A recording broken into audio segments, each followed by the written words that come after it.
আমরা সবসময় ভাবি কি যে আমরা যদি বাইরের দেশে যাই তবেই আমাদের এটার প্রয়োজন, বাইরের দেশে যদি না যাই তাহলে আমাদের এটার প্রয়োজন নেই, তাই তো?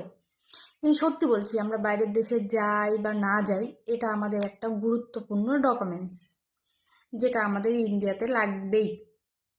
হ্যাঁ, আমাদের মানে বেশিরভাগ ইন্ডিয়ানের কাছেই পাসপোর্ট নাই, কারণ আমরা কোথাও ট্রাভেল করি না বাইরের দেশে। ইন্ডিয়াতেই এত জায়গা আছে যে আমরা ঘুরে শেষ করতে পারি না, তাই তো? কিন্তু মানে এত সব ডকুমেন্টসের মাঝখানেও যে এটা এতটাই গুরুত্বপূর্ণ একটা ডকুমেন্টস আমরা জানি না। সত্যি আমরা অনেকেই জানি না। এই একটা ডকুমেন্টস আপনার জীবন বাঁচাতে পারে, জানেন? এই একটা ডকুমেন্টস আপনার মান সম্মান বাঁচাতে পারে।